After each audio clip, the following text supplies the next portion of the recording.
আমরা একটা আলোচনা করেছি দুর্নীতির উপর। এটা আমাদের দ্বিতীয় আলোচনা।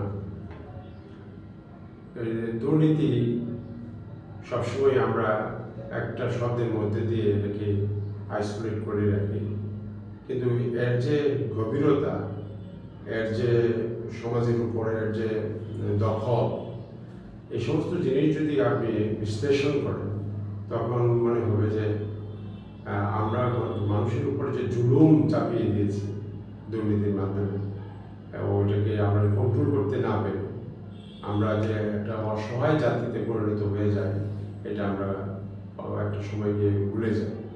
তখন দুর্নীতিটাই দেশে রাজত্ব করে। তখন প্রশাসন বলতে কোনো কিছু থাকে না, বিচার ব্যবস্থা বলতে কিছু থাকে না। আমাদের শিক্ষা ব্যবস্থা, অর্থনীতি, সমস্ত কিছু একটা কেওয়াসে পরিণত হয়। এটা তখন একটা দেশ বলা যায়। বাংলাদেশ হলো এর একটা প্রাইম এক্সাম্পল।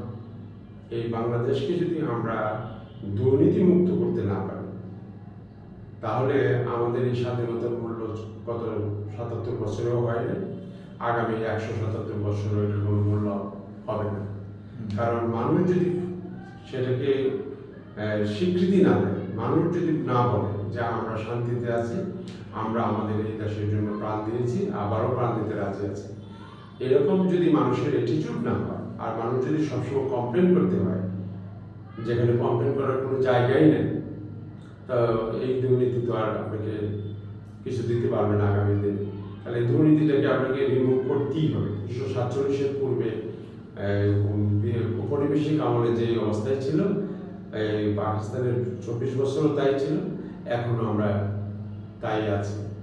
আমরা যা চাইছিলাম যে আমরা বাংলাদেশ হয়তো আমরা দুর্নীতি মুক্ত বাংলাদেশ আমরা গড়ে তুলব, কিন্তু এটা হয়নি। এটা হয়নি কারণ আমাদের যে কথা বলার অধিকার, এটা আমরা কোথাও স্থান পাই না বলার। আমরা সাধারণ জনগণের যদি মুক্তভাবে কথা বলার অধিকার না থাকে, তাহলে আপনি দেশের যত কিছুই যে করেন না কেন, সব কিছু জনগণের বিপক্ষে কাজ করে। তারপরে আইন, সিকিউরিটি, সব কিছু তো সরকারের দখলে থাকে। সাধারণ জনগণ তো এগুলো ক্লেম করতে পারে, এগুলোর কাছে যাইতে পারে, কিন্তু ওগুলো যদি বাধ্য না থাকে আপনাকে সেবাটা প্রদান করার জন্য, তখন তো আপনি সেখান থেকে সেবা পাবেন। তা আমাদের দেশে এই যে লক্ষ লক্ষ কোটি কোটি টাকা বাজেট আমরা প্রতি বছর করতেছি, এই বাজেটের টাকাটা কোথায় খরচ হচ্ছে, অথচ আপনি দেখতেছেন আমাদের জনগণের কোনো বিচার পাচ্ছে না। তো এই অবস্থা কতদিন চলতে দিতে পারি আমরা?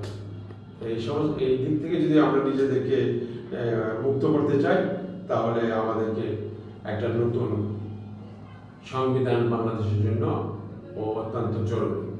যেই সংবিধানের কয়েকটি ধারার জন্য আমরা আজ নাজেহাল, আমরা পরাভূত। আমাদের পৃথিবীর বুকে আজকে আমরা অত্যন্ত একটা দুঃসহ অবস্থানে পতিত হচ্ছি। এর কারণ হলো এই দুর্নীতিকে আমরা প্রশ্রয় দিয়েছি সর্বত্র, সবসময়। আমরা একে নির্মূল করার কোনো প্রয়াস আমরা নেই না। এই কাজটা আমাদেরকে করতে হবে। আর কীভাবে করবেন আপনি?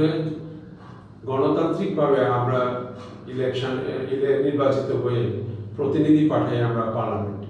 সেখানে যদি জনগণের পক্ষে কোনো কথা না বলা হয়, জনগণের সমস্যা নিয়ে যদি কোনো আলোচনা করা না হয়, আর করার কোনো স্কোপ যদি না থাকে, এবং আপনারা ৩০০ লোক সেখানে বসে বসে যদি একদল পার্টির লোকদের তুষামত করতে থাকে আর আজীবন এটা চলতে থাকে, এটা চলতে পারে আরো ৫০০ বছর, কিন্তু জনগণ তো ওইভাবেই বন্দী হয়ে থাকবে।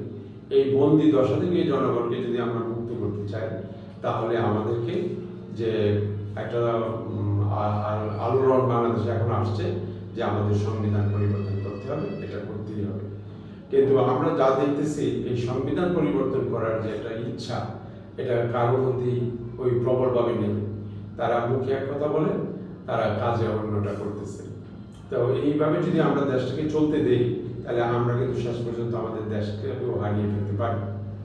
কারণ আপনি দেখেন ভৌগোলিক অবস্থানে আমাদের অবস্থান এবং আমাদের চারপাশে যে সমস্ত নতুন পরিকল্পনা আন্তর্জাতিকভাবে আমাদের চারদিকে ঘেরাও করছে আমাদেরকে, এতে আমাদেরকে স্বাধীনতা হারানোর সাথে আমাদের দেশও আমরা হারাতে পারি। তো এই সমস্ত পরিবেশের কথা যদি আপনাদের সাথে আমরা না বলি, আর আমাদের মতো পলিটিক্যাল পার্টি যদি আমরা গঠন করতে না চাই আর শুধু আমরা অঙ্গজিক্যালি কাজ করে যাই, তাহলে এই দেশকে আমরা ধরে রাখতে পারবো না। সেই জন্য এই দুর্নীতি নির্মূল করার প্রথম ধাপ হবে আমাদের সংবিধানে যে দুর্নীতি আছে, যে ধরনের অবহেলার সংবিধানে রয়ে গেছে, সেগুলো নির্মূল করে নতুন করে একটা সংবিধান জারি করতে হবে। কিন্তু গত 51-53 বছর আমাদের যারা দেশটি শাসন করেছে, যেমন মনে করেন দুইটি পার্টি, একটি পার্টি 20 বছর, আরেকটি পার্টি 15 বছর আমাদের দেশ শাসন করেছে, আরেকটি পার্টি প্রায় 5 বছর ক্ষমতায় বসে 10 বছরের মধ্যে দেশটা শাসন করেছে। তাহলে তারাই এই দেশটি শাসন করেছে, আমরা কিন্তু জনগণ দেশটা শাসন করার সুযোগ পাইনি। আমরা জনগণ ভোট দিয়ে আমাদের প্রতিনিধি পার্লামেন্টে পাঠাতে পারিনি। ফলে এই দেশটা ব্রিটিশ আমলে যেরকম জবরদখল ছিল, এই গত 53 বছর এই দেশটি দখলের সম্পত্তির মতোই ছিল। এখান থেকে আমাদেরকে উদ্ধার করে জনগণের হাতে দেশ না দেওয়া পর্যন্ত কিন্তু আমরা দুর্নীতির মধ্যে হাত দিতে পারবো না। তাহলে আমাদের যে সবচেয়ে ইম্পর্টেন্ট যে কাজটা, সেটা হলো আমাদের জনগণের হাতে দেশের রাষ্ট্রের ভার তুলে দেওয়া। কিন্তু এইটার বেলায় কেউ কথা বলতে চান না, এটা এড়িয়ে যেতে চান, কারণ এটার সাথে তাদের এবং আন্তর্জাতিকভাবে আভ্যন্তরীণভাবে যে স্বার্থ জড়িত হয়ে গেছে, সেই কারণে তারা কেউ জনগণকে আর দেশের দায়িত্বভার দিতে রাজি না। যখন জনগণকে আপনারা দায়িত্বভার দিতে রাজি না এবং এটা অ্যাভয়েড করে যাচ্ছেন, তখন আপনারা কিন্তু পারবেন না এই দেশ শাসন করতে। এই দেশ আপনাদের থাকবে না, এই দেশ জনগণের হাতে দিতেই হবে, যদি আপনারা স্বাধীন দেশ হিসেবে বাংলাদেশে ধরে রাখতে চান। Thank you.